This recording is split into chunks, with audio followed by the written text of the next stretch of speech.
আকরামের এই জায়গার অভিজ্ঞতাটা আমার থেকে অনেক বেশি। আমরা যাব এই রাস্তায়, বলো রাস্তাটা ভালোই হবে।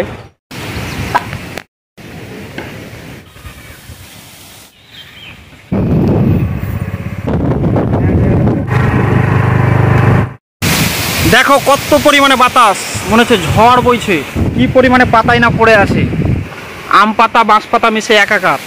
এরকম আম তুমি আর পৃথিবীর কোথাও পাবে না। দেখানোর চেষ্টা করো যে কিভাবে আছে আম। গাছের ভেতরে চলে আসলাম, আমি গাছের ভিতরে আছি, দেখো আমের মধ্যে আছি। দেখে বুঝতেই পারছো তোমরা যে কিরকম লেভেলের আম হয়েছে। গাছের বয়স হলো 3 বছর, যেবার লাগাই তেবার থেকে আম ধরতে চালু করে।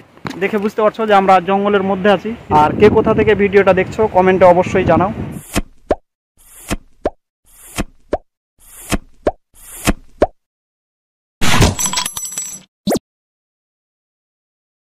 Hello friends, welcome to my YouTube channel. আরও একটি নতুন ভিডিওতে তোমাদেরকে স্বাগতম। আর আমার সাথে রয়েছে আকরাম।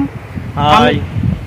আগেই বলেছিলাম যে আকরামকে আমি পরবর্তী ভিডিওতে তোমাদের সামনে নিয়ে আসার চেষ্টা করব। আর আকরামের এই জায়গার অভিজ্ঞতাটা আমার থেকে অনেক বেশি, তাই আকরামকে নিয়ে আসলাম সাথে করে।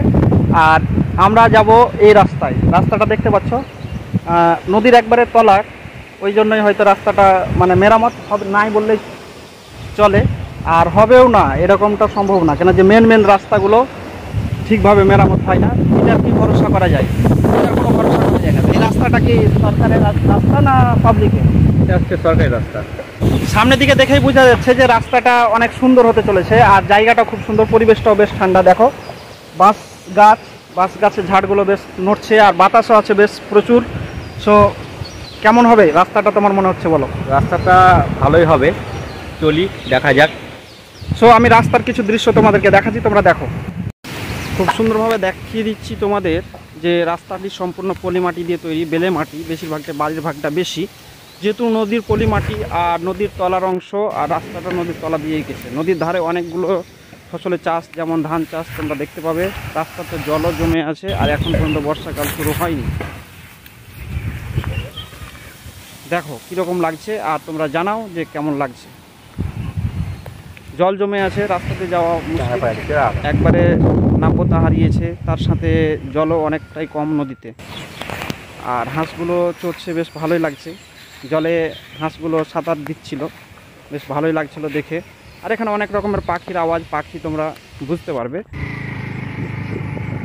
এখানে অনেক রকমের পাখি আনাগোনা তো হয়, তার সাথে মাছরাঙা আরও বিভিন্ন রকমের পাখিগুলো দেখতে পাওয়া যায়।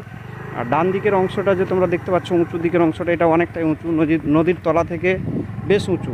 আর এই ধারে অনেক রকমের গাছ, যেমন বাঁশ গাছ তো কমন থাকছেই, ওই ধারেও বাঁশ ঝুলে আছে, তোমরা দূরে লক্ষ্য করলে বুঝতে পারবে। আর দেখো বাঁশগুলো কীভাবে রাস্তার উপর নেতিয়ে পড়ে আছে। সামনে হয়তো দেখতে পাবো আরও গভীর বাঁশ বন। আর ধীরে ধীরে আমরা সামনের দিকে এগিয়ে যাব, এবং সেখানে গিয়ে দেখাবো যে সেখানকার জায়গাটা কেমন। এবং তোমরা থাকো, সাথে থাকো, সঙ্গে থাকো। দেখো বাঁশের যে কঞ্চিগুলো কীভাবে পড়ে আছে, রাস্তাতে বাঁশও পড়ে আছে। দেখো কত পরিমাণে বাতাস, মনে হচ্ছে ঝড় বইছে, আর বাঁশের গাছগুলো একবারে হেলে দুলে। তোমরা দেখে বুঝতেই পারছো কীরকম অবস্থা চারিদিকের। আর এই দিকটা দেখো কি পরিমাণে পাতাই না পড়ে আছে, হালকা পরিমাণে দেখো। আর হালকাভাবে নিলে হবে না, প্রচুর পাতা, আম পাতা বাঁশ পাতা মিশে একাকার। বাগান দেখতে পাচ্ছ কতটা নিচু নিচু, আমরাকে মাথা নিচু করে যেতে হবে। সামনের দিকে যাব এবং তোমাদেরকে অনেক কিছুই দেখানোর চেষ্টা করব। দেখো ঝড়ের প্রকোপটা দেখো, বাতাসের প্রকোপটা দেখো, প্রচুর বাতাস আছে, হালকা হালকা বৃষ্টির ফোঁটাও পড়ছে। তো তোমরা চলো সামনের দিকে আমরা এগিয়ে যাই। সো বন্ধুরা, যারা মালদা ডিস্ট্রিক্টের বাইরে বাস করছো বা মালদা ডিস্ট্রিক্টের বাইরে যারা থাকছো, এখন আপাতত প্রায় দেশের সব জায়গাতেই প্রায় আম পাওয়া যায়, কিন্তু মালদার যে আম, সেরকম আম, যেমন সাইজ, যেমন তার গন্ধ, যেমন তার টেস্ট, তার স্বাদ, এরকম আম তুমি আর পৃথিবীর কোথাও পাবে না। অনেক দেশের অনেকেই দাবি করে যে তাদের দেশে নাকি অনেক সুস্বাদু আম মানে ফলন হয়। এটা ভুল কথা, সম্পূর্ণ এটা একবারে মিথ্যা। এটা নিজেদেরকে বড় দেখানোর জন্যই বলে। আর দেখো যে আমের পরিমাণগুলো কীভাবে আসছে, দেখো আমের যে সাইজ, আর আমের দেখতে পাচ্ছ কীভাবে আমগুলো ঝুলে আছে। এদিকটাতে দেখানোর চেষ্টা করো যে কীভাবে আছে আমগুলো। সো ফ্রেন্ডস, তোমরা এইদিকে চলে আসো, আমার সাথে এইদিকে আসো, আমি আরও দেখাই। এই গাছটার অবস্থা দেখতে পাচ্ছ, এই গাছটা এইদিকে নিয়ে আসো। আমি গাছের ভেতরে চলে আসলাম। এই যে দেখো, একটু দূর থেকে দেখানোর চেষ্টা করো গাছের ডালগুলো কীরকম অবস্থায় আছে। এই গাছে যদি যদি ঠেকা না দেওয়া যায়, দেখতে পাচ্ছ এক একটা গাছ ওজন, ডালের যা ওজন দেখলে পরেই তোমরা বুঝতে পারবে যে কতটা মানে ওজন নিয়ে আছে। পাতার জন্য কিন্তু আমগুলো দেখা যাচ্ছে না, কিন্তু ওজনের সাহায্যে দেখো যে ডালগুলো দেখে বুঝতেই পারছো তোমরা যে কিভাবে আম আছে আর কি পরিমাণে আম আছে। সো এগুলো সবগুলো ছিল হিমসাগর। আর এই দিকে চলে আসো, আমার পিছন পিছন চলে আসো।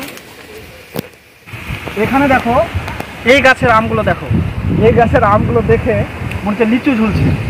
আর এরকমটা একটা গাছে না, আমি কিন্তু পরপর কিন্তু গাছগুলো একের পর এক দেখাচ্ছি। তোমরা দেখো আমি গাছের ভিতরে আছি, দেখো আমের মধ্যে আছি। কেমন লাগছে তোমাদের মধ্যে? আশা করি তোমাদের খুব ভালো লাগছে। আর তোমরা দেখো, আমি আকরামকে যে সাথে করে নিয়েছিলাম, ওকে কিছু বলাবো যে আমের ব্যাপারে, যে এই বাগানগুলোতে, বিশেষ করে এই মাঠের বাগানগুলোতে কেমন আম হয় সেই ব্যাপারে তোমাদেরকে কিছু বলবো। আমার থেকে আকরামের অভিজ্ঞতা এই বাগানের বেশি। এই বাগানে কি এবারই আম এসছে না প্রায় আছে? প্রায় আছে আম, মানে বেশ সুস্বাদু, শ্বাসও বেশ অনেক। আর এটা আম্রপলি আম। যারা দেখেছো তারা অবশ্যই কমেন্ট করো, এবং যারা বিশেষ করে যারা মালদা ডিস্ট্রিক্টের বাইরে আছো, যাদের দিকে আম নেই, তারা অবশ্যই কমেন্ট করো যে কেমন ছিল। আর দেখে বুঝতেই পারছো তোমরা যে কীরকম লেভেলের আম হয়েছে। আম তো ভালো হয়েছে। গাছের বয়স হলো 3 বছর। যেবার লাগাই তেবার থেকে আম ধরতে চালু করেছিল। আর দেখতে পাচ্ছ কীরকম আমের মধ্যে থেকেও নেওয়া যায়। দেখো কত সুন্দর লাগছে, চারিদিকটা শুধু আম আর আম। দেখলে পরে বুঝতে পারবে, একটা গাছ না, প্রায় প্রত্যেকটা গাছে। দেখো আকরামকে তো আমের মধ্যে দিয়ে চেনাই যাচ্ছে না, দেখাই যাচ্ছে না। খুব সুন্দর লাগছে আর খুব ভালো লাগলো। সো ভিউয়ার্স, দেখো এই পিছন দিকে দেখতে পাচ্ছ, আকরামের পিছনে এই যে দাঁড়িয়ে আছে, দেখো এগুলো প্রায় কোমর বা বুক পর্যন্ত উঁচু হবে। দেখো অনেক দূর পর্যন্ত, প্রায় এই বাগানে একবারে প্রচুর পরিমাণে আছে, প্রচুর। আর অনেক উঁচু উঁচুও। দেখো সাদা সাদা ফুলও ফুটে আছে, এক একটা গাছে সাদা সাদা ফুলও ফুটে আছে। এই যে সাদা সাদা দেখো ফুলগুলো, লক্ষ্য করলে পরে বুঝতে পারবে সাদা সাদা হয়ে আছে মাথাগুলো। তো এগুলো কিন্তু কোনো ফসল না বা কোনো শস্য না, এগুলো অ্যাকচুয়ালি আগাছা এক ধরনের, যেটা বাগান ভর্তি হয়ে গেছে। দেখো পুরো গাছগুলো প্রায় ঢেকে গেছে, দেখতে পাচ্ছ। মানে এর মাটিটা এতটাই উর্বর যে এই বাগানগুলোর মাটিগুলো যেহেতু প্রচুর উর্বর, সেই কারণে কিন্তু এই আগাছাগুলো ভরে গেছে। তো আকরাম, এই গাছগুলো তাহলে তো এই বাগানের তো মানে পরিচর্যা করার জন্য তো এই গাছগুলো তো একসময় কাটতে হয়। সময়টা কখন? সময়টা আম পাড়ার পরে যখন মানে বর্ষাকালটা শেষ হয়, তখনই কিন্তু এই বাগান কেটে কিন্তু পরিষ্কার করা হয়, এই আগাছাগুলো কেটে পরিষ্কার করা হয়। বৃষ্টিতে খুব বাড়ে না, তার জন্য এগুলো যেহেতু বৃষ্টিতে প্রচুর বেড়ে যায়, আর বৃষ্টির আগে যদি কাটা যায়, মানে বর্ষাকালের আগে যদি কাটা যায়, তাহলে হয়তো এগুলো মানে আবার বেরিয়ে যাবে। তো খাটনিটা হোক একবারই, সেই কারণে হয়তো এগুলো রেখে দেওয়া হয়েছে বাগানের মধ্যে, এখন থাকুক। আর এগুলো খুব একটা ক্ষতিকারক না, বা মানুষের গায়ে এগুলো লাগলে কোনো রকমের জ্বালা যন্ত্রণা বা কোনো রকমের কোনো এফেক্ট আসে না। সো এই আগাছাগুলো আছে, বেশ ভালোও আছে। আর কিন্তু এই আগাছার ভেতরগুলো কিন্তু বেশ গরম না, গ্রীষ্মকালে মানে গরমের যে প্রভাব সেটা বাড়তে দেয় না।